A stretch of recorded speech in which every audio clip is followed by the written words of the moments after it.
Hello and welcome back to Sunless Sunday, where we sail the Sunless Sea with me, Bardon, and Lady Sakura. So we're going to get ourselves out of here. Next place we're going to is Nook, and then up to Nuncio.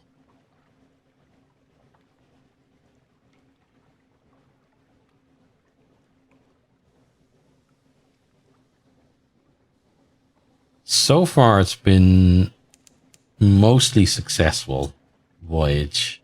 We did do our usual trick of opening up our light catch box before we got to sell our stuff. Oh, hi there. Oh, missed you. Okay. Wow. You said you could shoot us.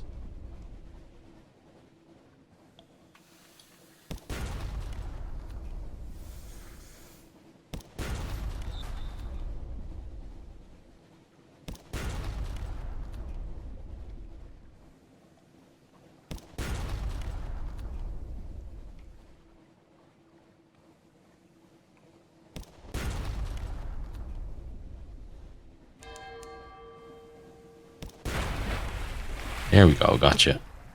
Okay, let's investigate. One fuel, one supply, and one more fuel. Okay, thank you.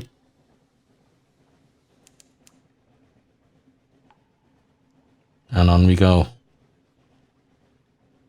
Yeah, hull is a bit of an issue, but so far we're okay.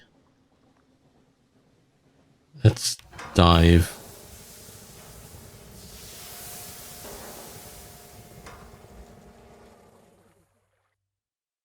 Okay, get ourselves over to Nook.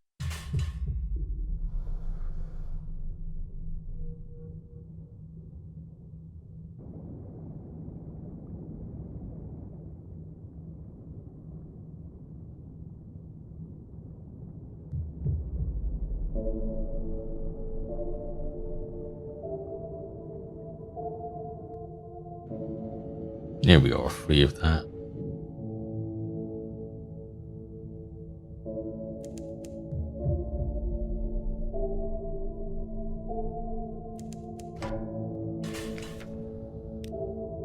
Right. A gap in this colossal monster's throat has been forced open with thick heart metal beams. They strain under the pressure but hold. As you pass through, your submarine lights pass over a message carved in a floating piece of some unfortunate's hull. Beyond is Nook, beyond is freedom, beyond is...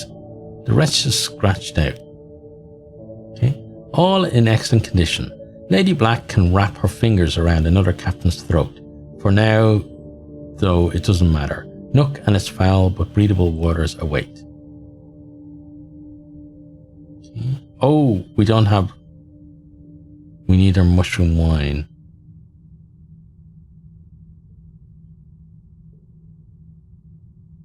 I wish you would sell mushroom wine here. That'd be great. Let's buy some fuel. And leave it at that. We did have mushroom wine, but we used it somewhere else.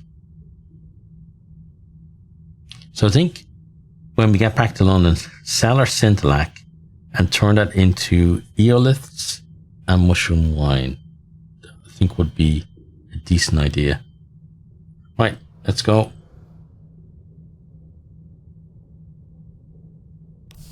Couldn't do anything in Nook, unfortunately. No port reports for us.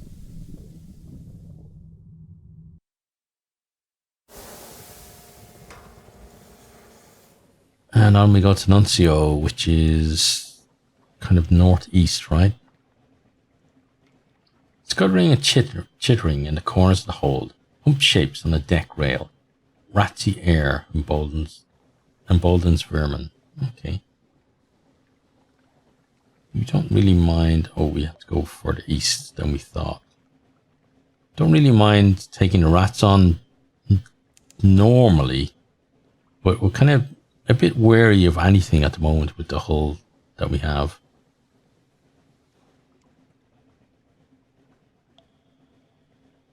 He's got the great sweep of the lighthouse coming across to aid us.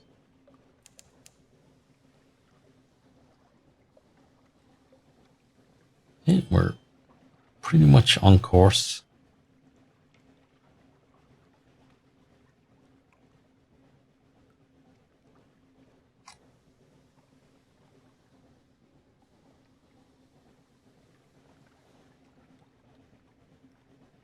Gonna do a bit of post work here. Wait, no. Is that where this is? No, Nukmit is the... That's where the post is, right? Is that right? Oh, now I'm confused myself. No, this is where the post is. Yeah. Nuncio.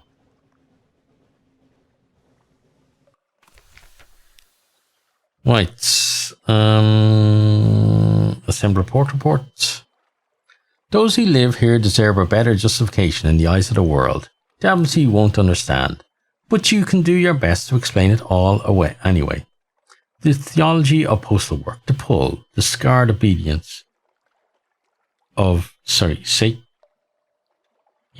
obedience of postmen, the attention to detail that is both petty and sacred. Oh, that is scarred. Every time I read this, I always get those two mixed up. Okay, the anguish, the camaraderie among the sufferers, the willingness to endure visitors, even visitors who do not understand their tribulations and ask foolish, ill-informed questions. Okay, let's do a shift. Make a study of what goes on in the back room. Why not?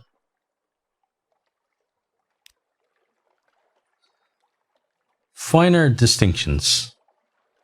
The postal rat is forever making improvements to the machine, making it more able to distinguish between similar types of package, more sensitive to the age and significance of the contents.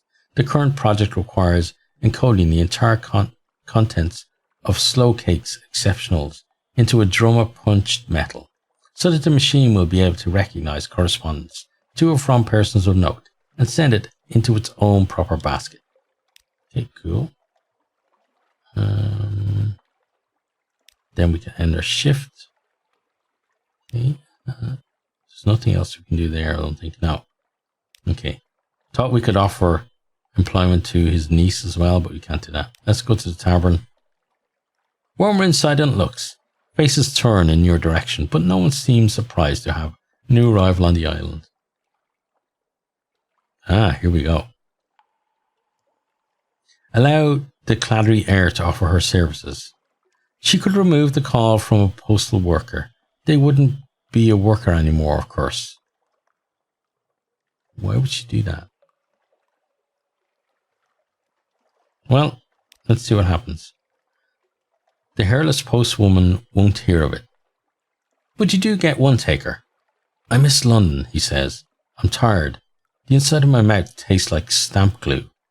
Blunt Thomas gives you a bottle of rum and the use of the basement. No amenities, but I don't fancy cleaning the blood off a better floor.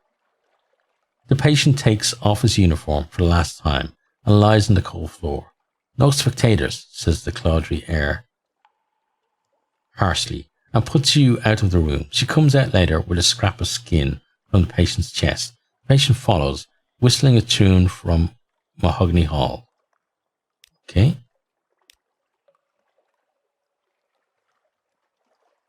Right, and let's explore along the beach. Shifty going. The rocks slip and slither underfoot, but you keep your balance. Okay, and then that's it, I guess. Yeah, we don't need to buy anything there. Right, so we're done in Nuncio, which means we can leave and we can head west.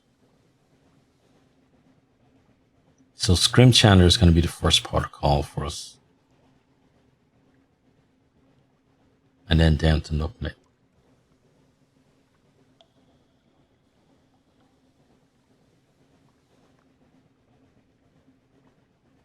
So what did we actually do for that postman? Because I would have thought that he would want to go to London after that, but I guess not. I was kind of thinking maybe it's a way to get an extra crew, or maybe something else is going to happen after we do it, but not really. We did get something though. We got like a memento or something.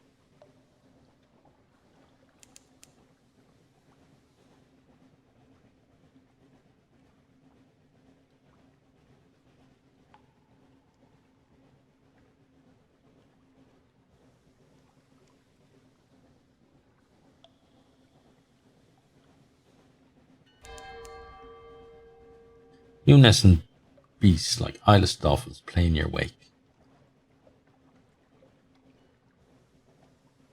Okay, so once the islands come into view, we'll follow the island up to Scrimshander.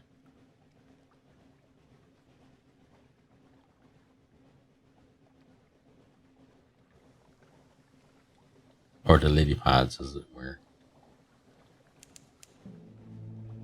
We watch for fungal pads in the Sea of Lilies. There's a prison here, guarded by articles.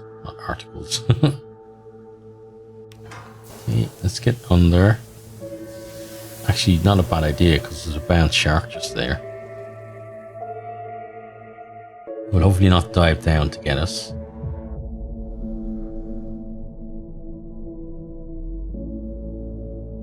Mr. Scrimshander is over this way, right? Yep, there is there. Oh shit.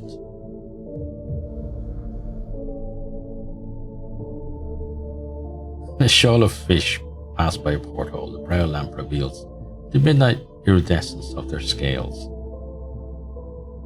Yeah, so they passed by just by that rock, and that's why we hit the rock, because we couldn't see where we were going. It's my story, I'm sticking to it.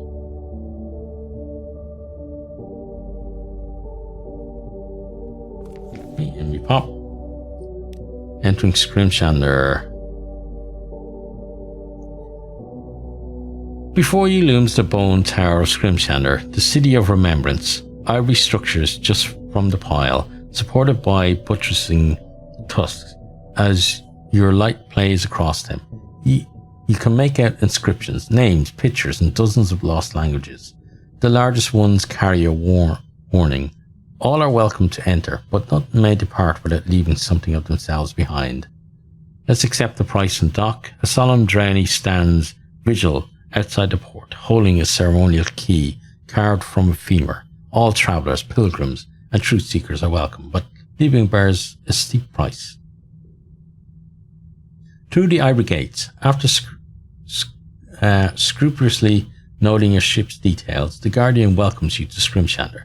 The ivory gate parts before you. Dozens of finger bones click apart and beckon you into the dry centre of the citadel. You walk down a damp nave of bone. Intricately carved, ivory walls depict improbable scenes from history. The walls are edged in tiny finger bones, each bearing a single name. Inhabitants wear ashen robes and carry steel-tipped boned quills. But you recognise most as drownies or shell-nate expatriates.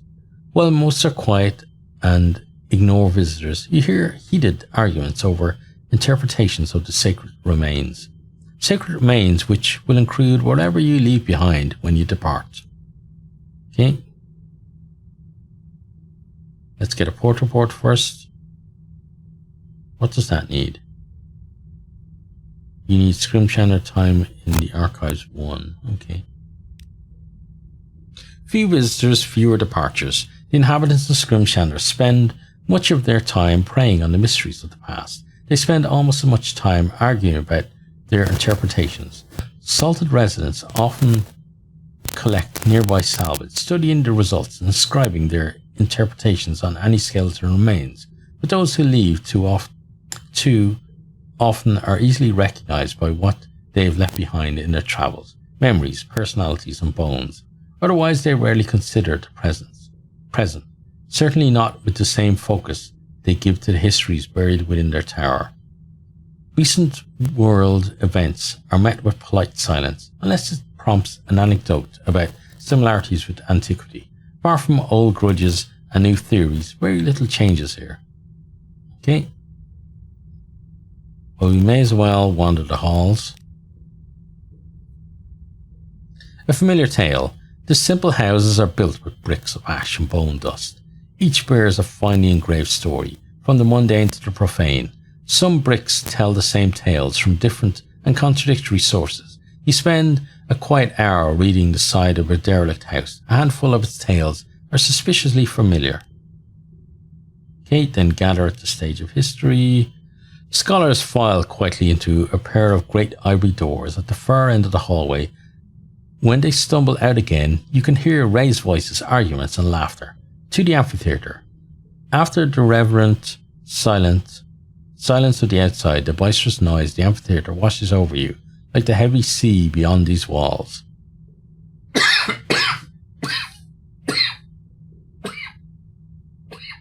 Excuse me. Oh, too much coughing. Okay. Trade coffee for time in the archives. That might be a good idea.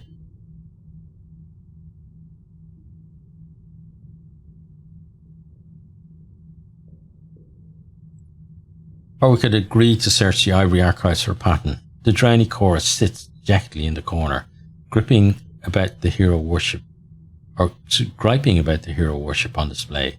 They'll pay well if you can research the societal context to the figures on stage. The quest for context. Heroes are merely the products of their time. These fools celebrate a pearl and ignore the oyster that made it. Help us tell a more responsible tale and we put things right, for now at least. Okay? Then what else are we going to do? Let's trade coffee for time in the archives. Even the most avid scholar knows not all historical tales are exciting. The guardian of the archives can barely contain their greed. While theories differ on what drives history, it is agreed that historians themselves are driven by coffee. Okay, and then let's talk with Glib the historian. The mushroom wine he serves is stale. The plays he announces are questionable at best.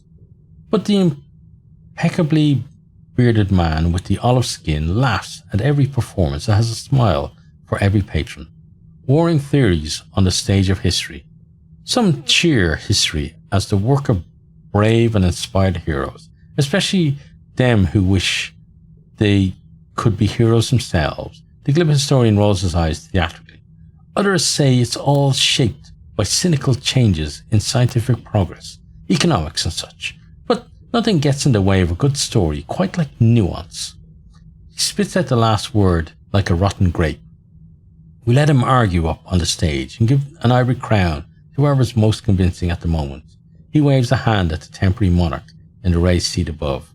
But far as I'm concerned, he confides, filling a patron's mug with cheap wine, history is what you make of it, and I make a killing. Okay. We could watch a play. We don't really need to, so let's not do that. Let's leave the amphitheater.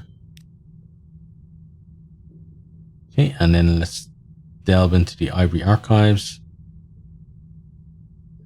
The ivory archives are a wealth of history with ages of visitors' stories carved into the bone pillars that build the citadel. It's something between a library and an ossuary, but less inviting. Downwards into history, the monks grudgingly allow you to enter, but warn you that staying longer than your allotted time will incur significant penalties. They refrain from going into details, but you notice that their bone quills are significantly larger and sharper than their fellows. Okay?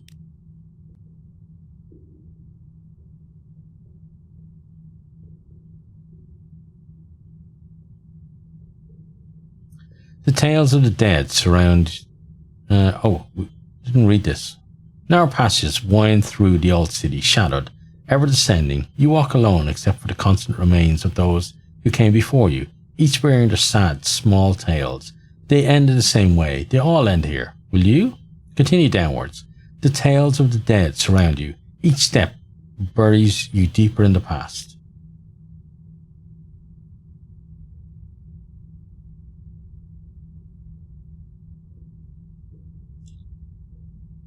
Downward into history. What came before you? Before now? What terrors of yesterday led to today? Okay, succeeded in the challenge. We gain 1 delving to past 2. We lost 1. Okay, so we're finished in the archives. Steel yourself before a dread visage. History's horror are too numerous to count, especially when their results are so difficult to face directly. What have you discovered? What have you uncovered? Well, let's see. Unflinching examination. You've seen worse. You've had worse done to you. In fact, you've probably done worse to others, but only to those that deserve it. Okay, we gain a tale of terror. Okay. Overstay or welcome. 37%. No, let's leave. Back among the living, or at least the most recent remains. Okay, and that's where we're going to leave that. So I hope you enjoyed and hope to see you all next time. Goodbye.